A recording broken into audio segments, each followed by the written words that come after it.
के नवनिर्वाचित अध्यक्ष नंद किशोर यादव ने कहा कि यह कांटों भरा ताज है। मैं इसलिए यह कह रहा हूं कि सभी लोगों ने एक साथ मिलकर मेरा समर्थन किया। शीतला माई मार्केट व मीना बाजार के अंदर कौड़ी वसूली के 8 दावेदारों के लिए करीब 3 लाख सुरक्षित जमा पर लगी करीब 4 लाख की अधिकतम बोली। जातीय जनगणना, बढ़ती महंगाई, बेरोजगारी को लेकर 28 फरवरी को युवा राजद के द्वारा बैठक आयोजित किया जाना है। पार्टी के कार्यकर्ताओं का आमंत्रित करने पर कलेर पहुंचे प्रदेश अध्यक्ष।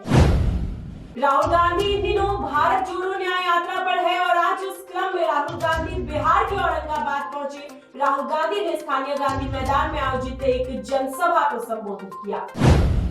आज रोहतास के टेकारी में राहुल गांधी के न्याय यात्रा के दौरान किसान चौपाल में काफी संख्या में जुटे लोग सभा में मौजूद किसानों को राहुल गांधी तथा तेजस्वी यादव ने संबोधित किया।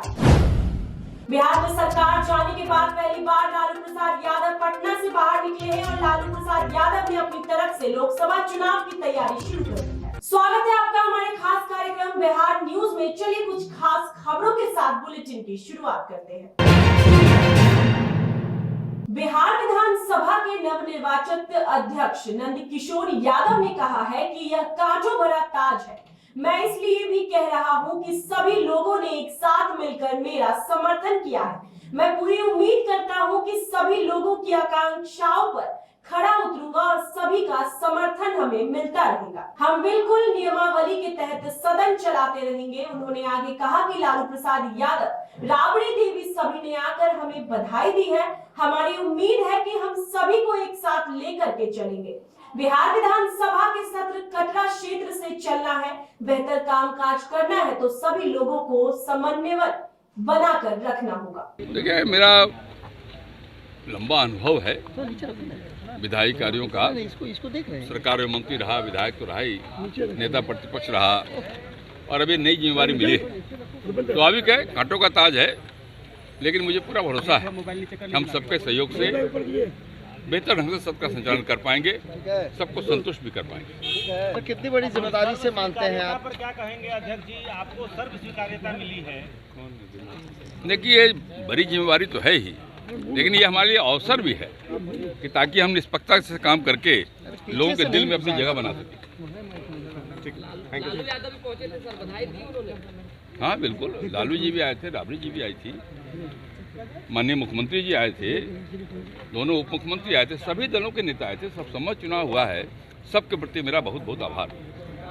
ठीक है सर, थैंक यू सर। क्या बदलाव माना जाता है कि आप बहुत फॉलो करते हैं, ध्यान रखते हैं? देखिए, स्वाभाविक रूप से विधानसभा का सत्र अगर बेहतर चलाना है, ज़्यादा कामकाज करना है, तो आदमी को आत्मानुशासन का पालन करना पड़ेगा सबको, तभी यह संभव है। और मेरी कोशिश होगी कि हम सबको विश्वास में लेके बेहतर ढंग से संचालन का काम करें। बेतिया में नगर निगम की महापौर गरिमा देवी सिकारिया ने कहा कि नगर निगम के 2 सबसे बड़े सेरातो तथा हरिवाटिका बस स्टैंड और नगर निगम क्षेत्र में मालवाहकों से वर्ष 2024 से 2025 के लिए पार्किंग शुल्क वसूली की बंदोबस्ती की अधिकतम बोली के आधार पर नगर निगम को रिकॉर्ड 4,66,85,000 का राजस्व प्राप्त हुआ है। इनमें नगर निगम के सबसे बड़े सैरात हरिवाटिका के न्यू बस स्टैंड की बंदोबस्ती निर्धारित सुरक्षित जमा राशि करीब 2 करोड़ के विरुद्ध अधिकतम 2,70,45,000 की बोली लगाने वाले सिटी ग्रुप के प्रोपराइटर नसीम अहमद को बंदोबस्त किया गया है। महापौर श्रीमती सिकारिया ने बताया कि 3 आवेदक दावेदारों में पुरानी गुदरी के इमरान खान 2,70,40,000 तक की बोली लगाकर दूसरे नंबर पर है। महापौर ने बताया कि इसी प्रकार नगर निगम के दूसरे सबसे बड़े सैरात के रूप में दर्ज मालवाहक वाहनों से पार्किंग शुल्क वसूली की बंदोबस्ती भी निर्धारित सुरक्षित राशि 1.59 करोड़ के विरुद्ध अधिकतम 1,96,40,000 की बोली लगाने वाले योगापट्टी डुमरी के दीनानाथ शर्मा को बंदोबस्त की गई। महापौर ने बताया कि माल वाहकों से पार्किंग शुल्क वसूली में निकटतम प्रतिद्वंदी नसीम अहमद रहे। महापौर ने बताया कि तीसरे सैरात के रूप में मीना बाजार अवंतिका चौक से ट्रैफिक चौक होते हुए शीतला माई पुल तक एवं मीना बाजार के अंदर दैनिक कौड़ी वसूली पर नगर निगम के सशक्त समिति सदस्यों के द्वारा बोली लगाई गई। युवा राजद बिहार द्वारा निर्देशित 28 फरवरी को केंद्र सरकार से जातीय जनगणना की मांग और बढ़ती महंगाई और बेरोजगारी के मुद्दे को लेकर बाबू सभागार पटना में युवा राजद के पंचायत अध्यक्ष प्रखंड कमेटी के साथ बैठक का आयोजन किया जाएगा। इस बैठक के माध्यम से लोगों को शामिल होने के लिए कलेर प्रखंड में आमंत्रित करने पहुंचे युवा राजद के प्रदेश अध्यक्ष राजेश यादव। इस दौरान प्रदेश अध्यक्ष राजेश कुमार यादव ने पत्रकारों से बातचीत करते हुए बताया कि हमारा नेता 17 महीने में सरकार में रहकर तेजस्वी यादव ने 4 लाख से अधिक सरकारी नौकरी, 94 लाख गरीबों के लिए 2-2 लाख के तहत रोजगार करने के लिए काम दिया था तथा 35 लाख गरीब परिवार जिनका रहने का घर नहीं था उसके लिए 1,20,000 रुपए के तहत आवास बनाने के लिए काम किया।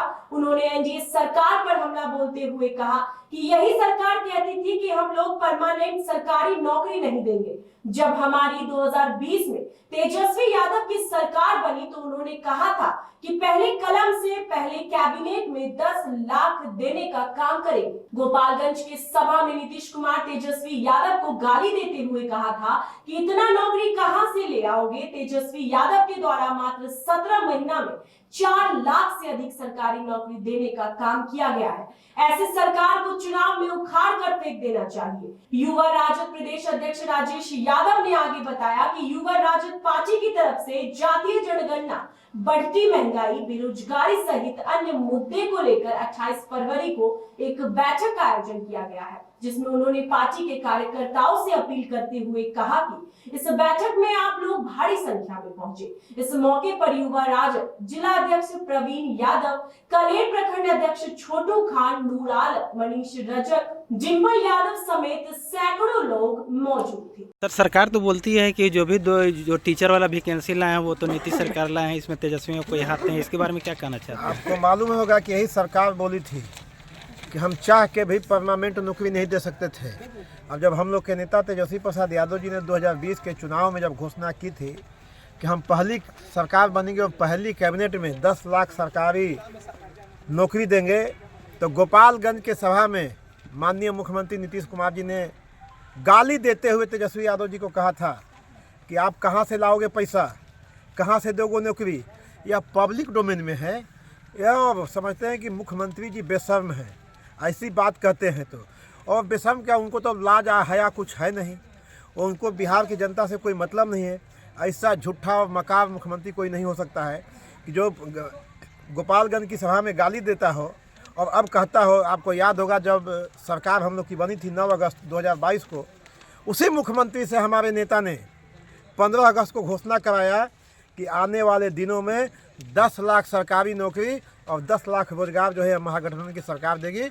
और उसी का परिणाम है कि 17 महीना में 4 लाख से अधिक सरकारी नौकरी मिली है। शिक्षकों का, जो नियोजित शिक्षकों को राज्यकर्मी का दर्जा दिया गया।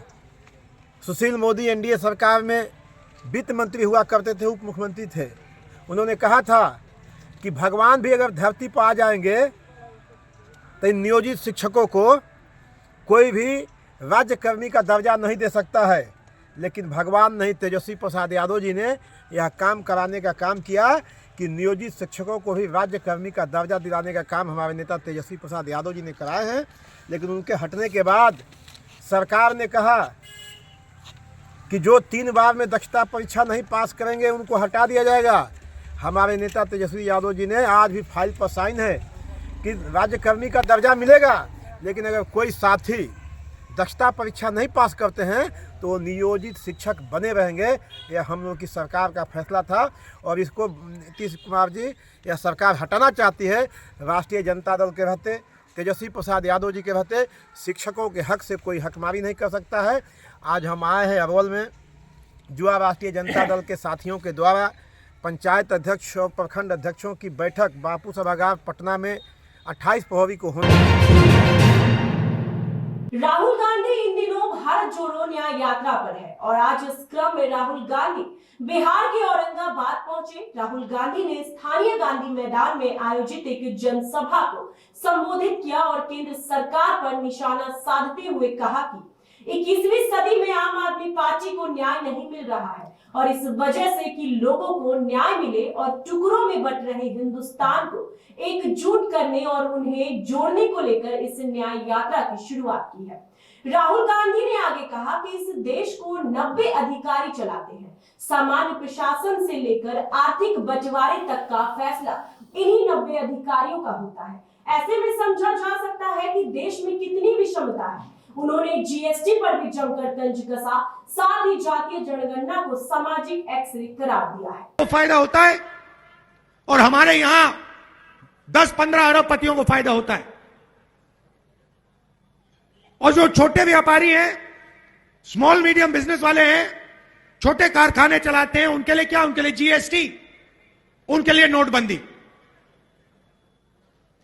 खत्म कर दिया सबको। आप किसी से पूछ लीजिए, यहां पे इंडस्ट्री हुआ करती थी, सारी की सारी बंद हो गई।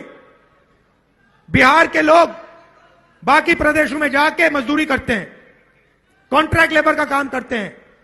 यहां पे 4 लाख शिक्षा के मजदूरी कर रहे हैं, कॉन्ट्रैक्ट पे हैं। बिहार में सरकार के साथ साथ राजनीतिक समीकरण भी बदल गए। जब तक बिहार में महागठबंधन की सरकार थी, तब नीतीश और तेजस्वी राहुल के भारत जोड़ो न्याय यात्रा में शामिल होना तो दूर, इस बारे में बात करना भी पसंद नहीं करते थे। लेकिन अब परिस्थिति बदली और नीतीश बीजेपी के पाले में चले गए और तेजस्वी और राहुल अपनी राजनीति की डूबती नाव को बचाने के लिए एक दूसरे का सहारा बनते दिख रहे हैं। आज रोहतास के टेकारी में राहुल गांधी के न्याय यात्रा के दौरान किसान चौपाल में काफी संख्या में लोग जुटे। सभा में मौजूद किसानों को राहुल गांधी तथा तेजस्वी यादव ने संबोधित किया। इस दौरान वादे के साथ बिहार में नौकरी देने की भी बात तेजस्वी यादव ने कही। उन्होंने आगे कहा कि 17 महीने के सरकार में नौकरी भी दिया। राहुल गांधी ने कहा कि INDIA गठबंधन की सरकार बनी तो MMP गारंटी दी जाएगी। वहीं उन्होंने दिल्ली में किसानों के धरने पर भी कहा कि मोदी सरकार में किसानों समेत सभी तबके के लोग परेशान हैं, लेकिन वह किसी के सुनने वाले नहीं है, क्योंकि इसलिए वह अपने मन की सुनाते हैं, आम जनता के मन की बात को नहीं सुनते। गौरतलब हो रही है कि रोहतास में न्याय यात्रा के दौरान राहुल गांधी रोहतास के चेनारी के टेकरी में किसान चौपाल में शामिल हुए, जहां तेजस्वी यादव भी शामिल हुए। बिहार में सरकार जाने के बाद पहली बार लालू प्रसाद यादव पटना से बाहर निकले हैं। लालू प्रसाद यादव आज राष्ट्रीय जनता दल के न्याय रथ पर सवार होकर जंदाहा के लिए निकले हैं। हालांकि जंदाहा क्यों गए, इस बात की जानकारी नहीं मिल पा रही है, लेकिन कहा जा रहा है कि वहां राजनीतिक कार्यकर्ताओं से मुलाकात करेंगे और ये भी माना जा रहा है कि शायद लालू प्रसाद यादव ने अपनी तरफ से लोकसभा चुनाव की तैयारी शुरू कर दी है। अभी के लिए बस इतना ही। बिहार से जुड़ी ऐसी ही तमाम बड़ी खबरों को जानने के लिए आप बने रहिए हमारे साथ और देखते रहिए GVN 24।